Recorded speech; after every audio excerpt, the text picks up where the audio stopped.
Assalamualaikum warahmatullahi wabarakatuh. Hello guys, dimanapun kalian berada yang lagi duduk rebahan ataupun kayang, gimana kabar kalian? Baik-baik saja kan? Kenalin kami selaku dari Barudak Manajemen Cabang Marketing Unsil dengan saya salah satunya Irsad Farhanul Hikam dengan rekan-rekan saya. Jadi pada video kali ini kami akan membahas mengenai potensi PT Mayora Indah Tbk Kopiko menuju pasar global. Maka dari itu langsung saja pasang headset, simetriskan posisi rebahan dan kencangkan sabuk pengaman kalian. Selamat menonton, let's go.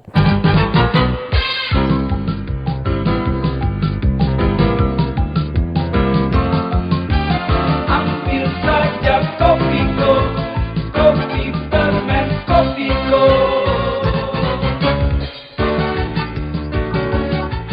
Awas ngantuk.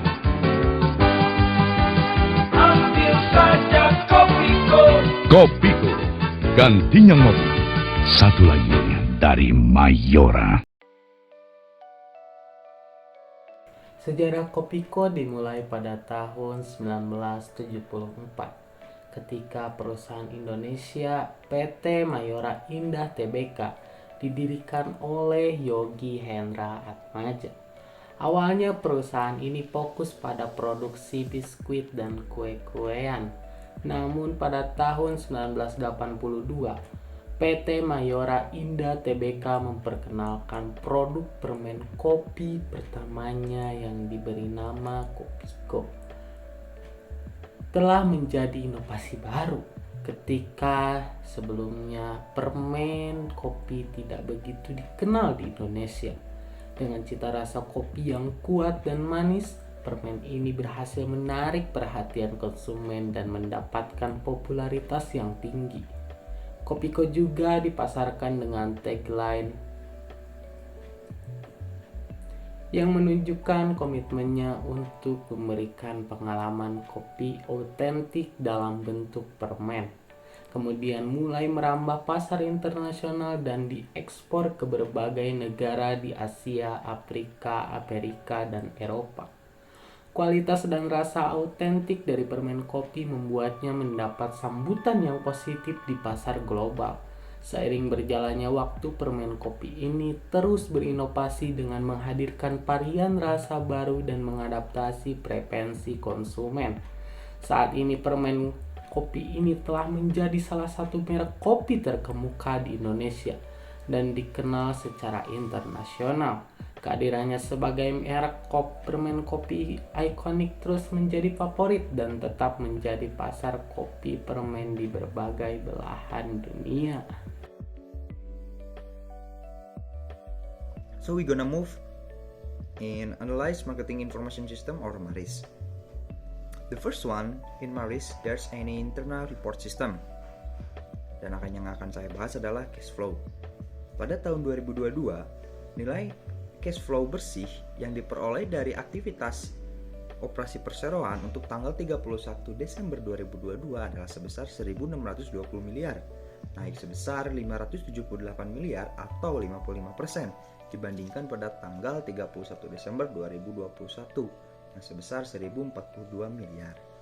Yang disebabkan oleh penerimaan dari pelanggan, nilai cash flow bersih yang digunakan untuk aktivitas investasi perseroan untuk tanggal yang berakhir 31 Desember 2022 adalah sebesar 1.547 miliar, mengalami kenaikan sebesar 599 miliar atau sebesar 63% dibandingkan pada tanggal 31 Desember 2021. Pada tahun 2022 kami melakukan pembangunan pabrik, penambahan mesin, serta peralatan yang diperlukan dalam proses produksi. Nilai cash flow bersih yang digunakan dari aktivitas pendanaan perseroan untuk tanggal yang berakhir pada tanggal 31 Desember 2022 adalah sebesar 49 miliar, mengalami penurunan sebesar 822 miliar atau sebesar 94% dibandingkan pada 31 Desember 2021 sebesar 871 miliar. Hal ini disebabkan oleh adanya pembayaran hutang, bank jangka pendek dan pelunasan obligasi. Second one is inventaris perusahaan.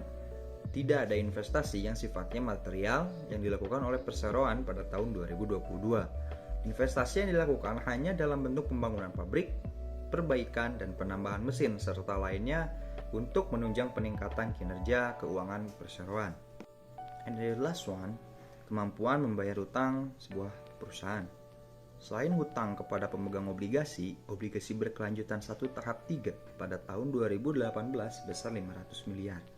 Obligasi berkelanjutan 2 Mayora Indah tahap 1 tahun 2020 sejumlah 343 miliar. Dan tahap 2 tahun 2022 sejumlah 1,5 triliun. Serta hutang dagang, hutang yang harus ditanggung oleh perseroan per tanggal 31 Desember 2022 adalah pinjaman bank short term ataupun long term, yaitu sebagai berikut.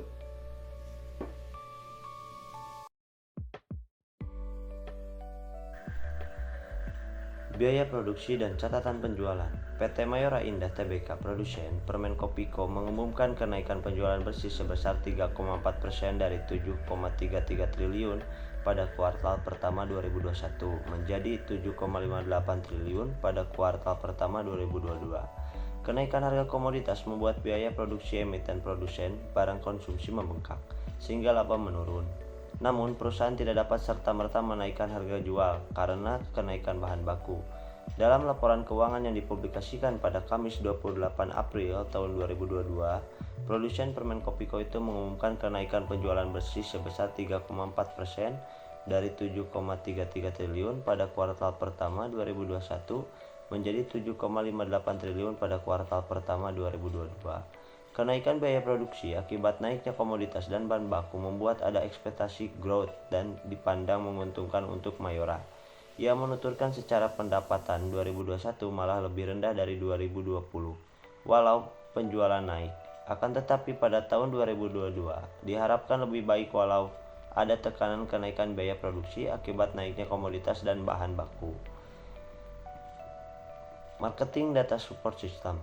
Dukungan data pemasaran yang digunakan PT Mayora Indah antara lain skala Likert untuk pengumpulan data melalui kuesioner yang dibagikan kepada konsumen, sistem jaringan database menggunakan SAP untuk mengelola data pelanggan, dan berbagai fungsi menu dalam sistem matrik untuk tugas-tugas seperti mencatat data pelanggan, mengelola investasi, dan melacak transaksi penjualan.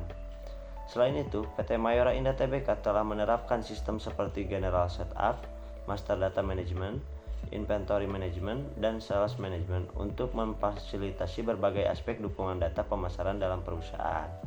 Selanjutnya ada Marketing Intelligence atau produk Kopiko. Perubahan terkait kebutuhan dan selera pelanggan. PT Mayora Indah melakukan perubahan kebutuhan dan selera pelanggan terhadap produk Kopiko melalui inovasi produk dan strategi pemasaran yang disesuaikan dengan pasar. Mereka terus berinovasi dengan meluncurkan varian baru seperti Kopiko White Coffee, Kopiko Brown Coffee, dan Kopiko White Mocha untuk memenuhi kebutuhan dan selera konsumen yang beragam. Selanjutnya ada strategi penetapan harga yang dilakukan oleh kompetitor. Kapal api Kopi Candy yang sebagai kompetitor Kopiko, di mana merek menetapkan titik harga yang lebih tinggi untuk produknya agar produk dengan harga lebih rendah tampak lebih terjangkau jika dibandingkan. Mereka juga menggunakan strategi price skimming, yaitu menetapkan harga tinggi pada produknya untuk memaksimalkan keuntungan pada tahap awal peluncuran. Strategi ini efektif dalam menghasilkan pendapatan dengan cepat, namun mungkin tidak berkelanjutan dalam jangka panjang jika pesaing memasuki pasar dengan alternatif dengan harga lebih rendah. Selanjutnya ada strategi promosi yang dilakukan kompetitor. Strategi promosi yang dilakukan Kopi Candy Kapal Api adalah penggunaan Integrated Marketing Communication atau IMC, di mana merek mengordinasikan berbagai saluran komunikasi untuk mengirimkan pesan yang jelas, konsisten, dan meyakinkan kepada konsumen. Selain strategi tersebut, Kopi Candy Kapal Api juga dapat menggunakan produk upgrading, di mana merek menawarkan berbagai produk dengan rasa dan ukuran kemasan yang berbeda untuk memenuhi preferensi konsumen yang berbeda. Selanjutnya ada tren yang terjadi di pasaran. Kopiko berhasil menjadi internasional dengan memanfaatkan tren industri kopi yang terus berkembang dan strategi pemasaran yang inovatif. Salah satu tren utama yang mendukung kesuksesan Kopiko adalah peningkatan konsumsi kopi secara global. diminat terhadap produk kopi, termasuk permen kopi, terus meningkat di berbagai negara. Selain itu, Kopiko juga memanfaatkan platform pemasaran yang tepat untuk memperluas jangkauan mereknya. Dengan munculnya di drama Korea populer seperti Vincenzo dan Hometown Cha-Cha-Cha, Kopiko berhasil menarik perhatian konsumen global dan memperluas pangsa pasarnya di luar Indonesia. Selanjutnya ada produk baru yang muncul di pasaran. Permen Pox rasa kopi muncul pada tahun 2023 dalam berbagai varian rasa termasuk rasa kopi Permen Pox, Crystal, Clear Fruit, dan Berries yang dikembangkan oleh Nestle, menawarkan sensasi rasa buah yang dikemas dalam kaleng berkapasitas 180 gram. Permen ini terkenal dengan pewarna alami yang diekstrak dari tumbuh-tumbuhan terpilih, menghadirkan rasa buah segar dan alami. Di session yaitu ada segmenting, ada targeting, ada positioning. Yang pertama ada segmenting, yaitu ada segmentasi geografis. PT Mayora Indah memiliki 2 segmentasi geografis, yaitu ada pasar domestik dan pasar internasional. Yang pertama ada pasar domestik, mereka melakukan pengembangan ke seluruh wilayah di Indonesia, mulai dari desa, kecamatan, kabupaten hingga kota. Lalu ada pasar internasional, mereka lebih fokus pada segmen pasar dengan penduduk padat seperti China, Thailand, Korea, dan Vietnam. Lalu ada segmentasi demografis, yaitu PT Mayora Indah tidak membuat segmen berdasarkan usia, tingkat penghasilan, atau kalangan spesifik. Ini disusun dengan perencanaan untuk membuat produk yang dapat dikonsumsi dan dijangkau oleh semua kalangan dari berbagai latar belakang, pendidikan, usia, dan gender. Lalu ada segmentasi fisiografis, yaitu PT Mayora Indah menggunakan strategi pemasaran yang berfokus pada kebutuhan dan gaya hidup konsumen. Hal ini dilakukan dengan menyesuaikan produk dan kebutuhan dan juga gaya hidup konsumen. Lalu ada segmentasi perilaku, yaitu PT Mayora menggunakan strategi pemasaran yang berfokus pada kualitas produk, daya tarik promosi, dan harga tetap minat beli konsumen.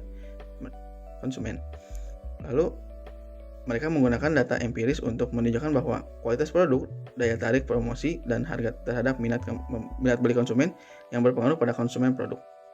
Lalu juga perusahaan perlu melakukan pengkajian ulang terhadap penetapan harga atau perbedaan dengan misalnya dari segi rasa, manfaat, kemasan, dan varian lainnya. Lalu yang kedua ada targeting. Di sini pada awalnya ketika pertama rilis di tahun 1982, target pasar utama Kopiko terletak di kalangan remaja dan kanak-kanak umur 3-18 tahun. Walaupun target pasar Kopiko terus bertambah usia sehingga produk ini tetap populer hingga sekarang di kalangan parubaya. Segmen customer utama merek ini adalah remaja dan anak-anak. Permen ini memiliki popularitas yang kuat di kalangan laki-laki, berhubungan permen ini memposisikan diri sebagai permen kopi, merupakan minuman yang konsumen mayoritasnya adalah laki-laki. Dikarenakan harga yang terjangkau, segala kalangan permen Kopiko ditargetkan kepada kalangan konsumen kelas menengah dan menengah ke bawah. Kopiko juga menyasar baik individu maupun keluarga. Iklan-iklannya sekarang menekankan tentang kepraktisian permen ini sebagai alternatif minum kopi. Lalu ada positioning. Di sini positioning adalah aktivitas pemasaran dan proses mengidentifikasi masalah atau peluang pasar serta mengembangkan solusi berdasarkan riset pasar, segmentasi, dan data pendukung. Positioning dapat merujuk pada posisi yang dipilih suatu bisnis untuk melakukan tujuan pemasaran dan bisnisnya. Positioning juga berkaitan dengan strategi dalam fase pengembangan spesifik atau taktis dalam menjalankan suatu tujuan untuk mencapai tujuan bisnis atau organisasi seperti meningkatkan volume, penjualan, pengenalan merek, atau jangkauan dalam periklan. Dalam positioningnya, Mayora harus bekerja keras membangun dalam menciptakan efek menjadi nomor 1 di dunia dan selalu memberikan produk dengan baik yang dapat membuat pelanggan ingat dan selalu membeli produk Kopiko. Untuk melakukannya, perlu mendengarkan insentif dan menerus-menerus mengidentifikasi peluang yang lahir dari umpan balik pelanggan. Positioning yang baik dari Mayora menurut Tiki Aprianto, Global Marketing Director PT Mayora Indah, bahwa perseroan memiliki produk unggulan yang diterima di pasar dengan baik. Selanjutnya adalah fokus mengembangkan aktivitas marketing untuk membangun brand equity yang kuat. Tim pemasaran Mayora dituntut untuk solid dan paham kondisi konsumen di setiap negara. Tahun 2015, ekspor produk Mayora telah mencapai 30% dari total turnover keseluruhan produk. Strategi marketing untuk membangun brand secara umum yang dianut oleh PT Mayora Indah untuk setiap produknya adalah: yang pertama, menjaga kualitas atau quality control dari segi produk. Lalu yang kedua, memahami pasar dan konsumen di setiap negara. Lalu yang ketiga, terus berinovasi untuk menjawab kebutuhan dan keinginan konsumen. Lalu yang keempat, melakukan aktivitas marketing untuk membangun brand baik di above the line maupun below the line. Sebagai contoh, Kopiko adalah Kopiko merupakan kembang gula rasa kopi yang lahir di Indonesia dan mampu menembus pasar global. Sukses Kopiko diganjar beragam penghargaan bergengsi, mulai dari Top Brand tahun 2012 dan Frontier Consulting Corp Super Brand 2012 dari Nestlé dan Tempo, dan berakhir Top 5 Best Managed Company in Indonesia dari Asia Money Magazine. Salah satu kalimat yang digunakan oleh PT Mayora Indah Tbk untuk positioning strategi brand Kopiko adalah, kami adalah ahli di bidang kopi dengan pengalaman lebih dari 30 tahun dan sangat berkomitmen terhadap kualitas produk. Proses pengolahan dari awal dan akhir dijaga ketat demi menjaga kualitas terbaik. Serta positioning Kopiko adalah Serve the coffee you love. Sedangkan Danisa Premature Butter Cookies. Sekian yang bisa saya sampaikan. Terima kasih.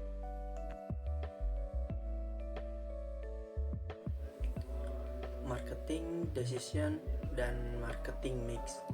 Dalam marketing mix ada 4P, yaitu product, place, price, and promotion. Yang pertama, produk. Kopiko memiliki keunggulan ketimbang produk kopi lainnya. Jika dilihat dari kualitasnya, kebanyakan produk permen kopi di Indonesia dibuat dengan hanya memakai bahan penambah rasa dan aroma kopi saja.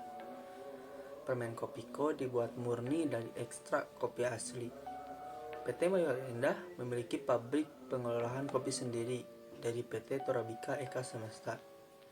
Sekarang, Kopiko yang berawal dari produk permen saja sekarang sudah memiliki varian baru yang berupa minuman botol dan permen kopi dengan rasa kopi cappuccino. Namun berbeda dengan produk permen lainnya di Indonesia yang ukurannya mengecil seiring waktu demi menekan biaya produksi. Produk permen kopi original, Kopiko tidak pernah sekalipun merubah baik rasa hingga ukuran sehingga loyalitas konsumen terjaga. Berikut ada berupa gambar dari permen Kopiko dan minuman dari Kopiko. Nah, desain dari Kopiko yang pertama dari logonya. Logo Kopiko terdiri dari gambar kopi yang dihiasi dengan tulisan Kopiko yang khas.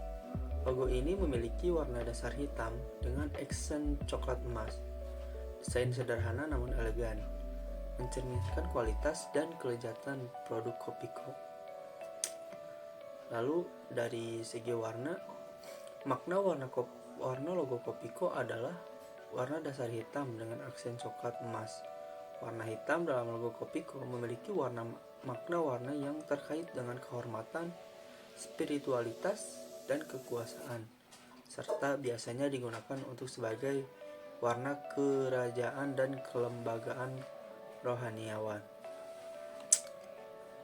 Lalu dalam tipografi, istilah tipografi Kopiko mengacu pada tipografi yang berkaitan dengan Kopiko yang dapat mencakup berbagai elemen desain seperti font, gaya, dan tata letak yang terkait dengan merek Kopiko. Hal ini dapat mencakup tipografi yang digunakan dalam kemasan Kopiko, materi iklan, atau representasi visual merek tersebut.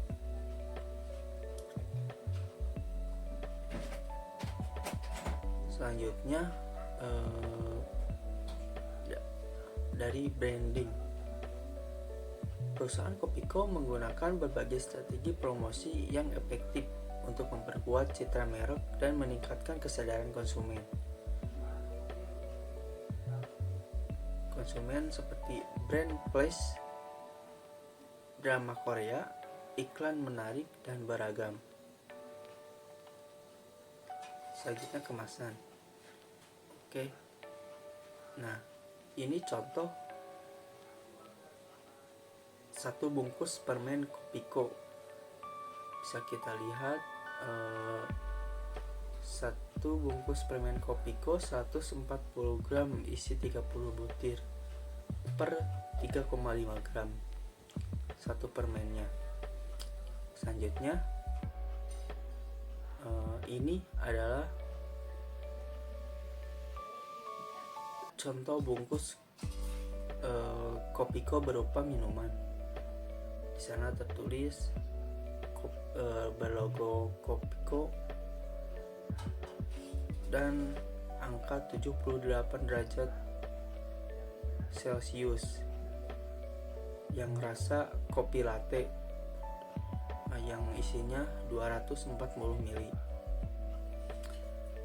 Oke, selanjutnya variasi. Permen Kopiko memiliki beberapa variasi yang populer. Yang pertama ada Kopiko Brown Coffee, permen kopi dengan rasa kopi yang kuat namun tetap manis. Yang kedua ada Kopiko 78C, permen kopi dengan rasa kopi yang sangat kuat dan hitam. Yang ketiga ada Kopiko White Coffee, permen kopi dengan rasa kopi yang lembut dan manis. Baik, selanjutnya ada Place. Permen Kopiko mampu menguasai pasar segmen kopi di Indonesia sehingga mudah ditemukan di toko swalayan Indonesia, pasar tradisional, hingga warung-warung kecil di pinggir jalan. Selain menyasar pasar lokal, Kopiko juga sudah cukup mendunia dengan iklan di televisi berupa slogan Kopiko nomor 1 di dunia. Kopiko sudah dijual di 50 negara di dunia. Permen ini mudah ditemukan di toko swalayan berbagai negara, diantaranya Jerman, Australia, Thailand, Malaysia, Filipina, Meksiko, Arab Saudi, hingga Polandia. Namun hingga kini pasar internasional masih memandang sebelah mata produk Indonesia. Citra buruk ini mendorong mereka untuk membuka pusat pengemasan produk di Australia. Fokus PT Mayora Indah sekarang ini adalah terus memasuki pasar ekspor yang sudah dimulai dari 30 tahun yang lalu. Nilai ekspor pada PT Mayora Indah yang termasuk permen Kopiko sekarang sudah mencapai 1,47 triliun. Nah, untuk selanjutnya ada promotion. Berikut adalah komponen promosi yang dijalankan oleh merek Kopiko. Yang pertama, advertising. Yang kedua, sales promotion. Yang ketiga, public relation. Nah, Kopiko merupakan merek yang sudah menjadi top of mind bagi masyarakat Indonesia. Berhubung produk ini sudah dijual selama lebih 30 tahun, menjadi pionir fermen kopi di Indonesia. PT Mayora terus melakukan kegiatan promosi dengan sasaran pasar lokal dan internasional melalui media elektronik, media cetak, dan billboard. Biaya promosi PT Mayora sudah mencapai 425,66 miliar pada tahun 2016 lalu. Kopiko Brown telah menemukan segmen yang terbuka dan menciptakan segmen baru yang luas berupa sekelompok konsumen yang mencari rasa kopi yang unik dengan tekstur yang creamy. Kelompok ini berbeda dengan konsumen yang hanya ingin merasakan pengalaman kopi reguler 3 in 1. Pada saat itu belum ada merek yang mendominasi pasar rasa kopi yang unik dengan tekstur yang creamy. Nilai utama yang ditekankan oleh merek Kopiko di iklan adalah Kopiko sebagai penghilang ngantuk dan pengganti kopi. Dengan itu, tagline yang ditekankan di setiap iklan Kopiko adalah Kopiko gantinya ngopi. Nah, merek ini juga melakukan berbagai kegiatan produk placement Salah satu produk placement Kopiko yang fenomenal adalah Kopiko menjadi pembekalan cemilan yang dibawa oleh kru NASA yang membawa satu bungkus besar permen Kopiko. Dengan kegiatan ini berfungsi untuk menekan tagline utama Kopiko sebagai pengganti kopi. Selain itu, baru-baru ini di awal tahun 2021, merek ini mensponsori salah satu drama Korea, Vincenzo, yang dikonsumsi oleh pemeran utama drama tersebut dan muncul kembali di drama Korea terbaru bertajuk Main. Kopiko dihadirkan dalam sekian pemeran utama, Seo Hee-soo yang diperankan artis Lee Bu-young yang sedang dihiasi. Dalam adegan itu, Si Hoo-soo diberikan permen Kopiko oleh salah satu rekannya. Ia pun mengucapkan terima kasih setelah menerima permen kopi instan itu. Saat ini menikmati permen kopi, ia pun sempat bergumam, "Aku tidak mengantuk lagi," katanya dalam cuplikan adegan tersebut. Baik, untuk selanjutnya ada price. Harga permen Kopiko lebih murah dibanding permen Fox yang merupakan salah satu kompetitor merek di Indonesia. Namun, rank harga tersebut tidak terhitung terlalu murah untuk memunculkan impresi kualitas rendah. Strategi Prince Kopiko adalah memunculkan loyalitas brand sekaligus mengalahkan harga kompetitornya. Harga permen kopi dijual dengan ukuran dan berat yang sedikit lebih kecil dibanding merek lain. Bisa kita lihat berikut daftar harga permen Fok kaleng terbaru pada 2021 dan harga produk permen Kopiko pada tahun 2021. Strategi merek Kopiko di lingkup internasional berbeda dengan di Indonesia. Harga permen Kopiko berbeda di negara lain dipengaruhi oleh daya beli yang berbeda di setiap negara.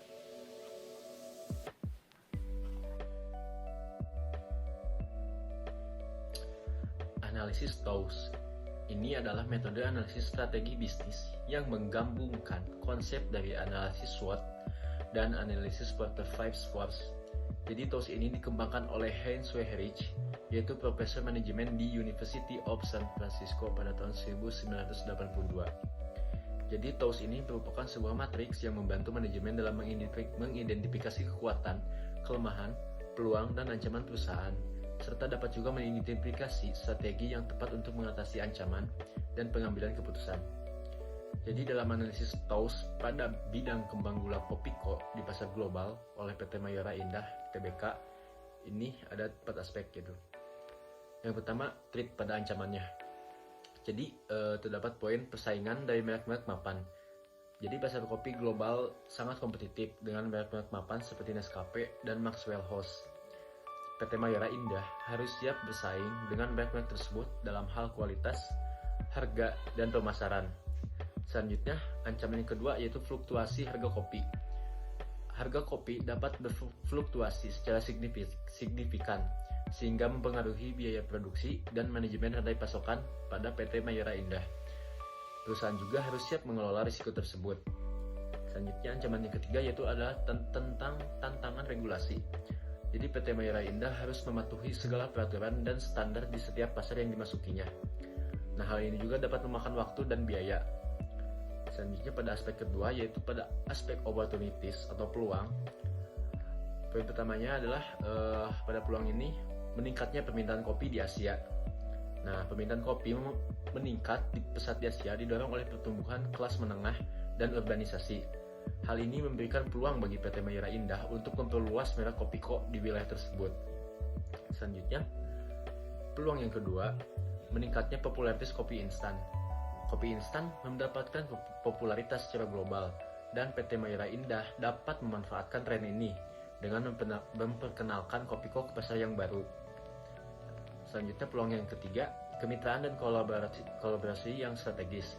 Jadi PT Mayora Indah dapat menjalin kemitraan dengan perusahaan atau distributor lokal untuk memperluas jangkauannya di pasar baru.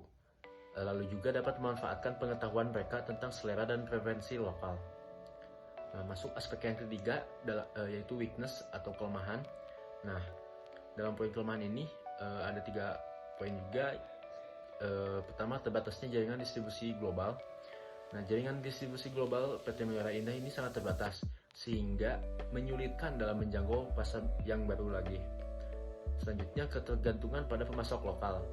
Jadi PT Mayora Indah mungkin bergantung pada pemasok lokal untuk bahan baku yang dapat menjadi risiko jika rantai pasokan itu terganggu suatu saat nanti. Selanjutnya, pada anggaran pemasaran dan periklanan yang terbatas.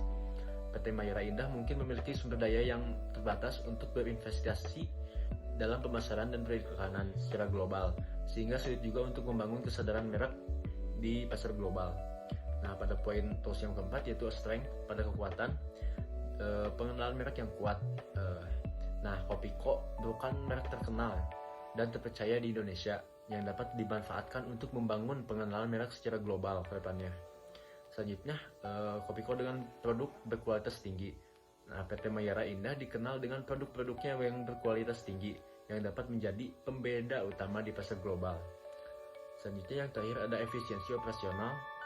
Jadi PT Mayora Indah memiliki infrastruktur operasional yang kuat yang dapat dimanfaatkan untuk mengelola rantai pasokan global dan jaringan distribusi secara efisien.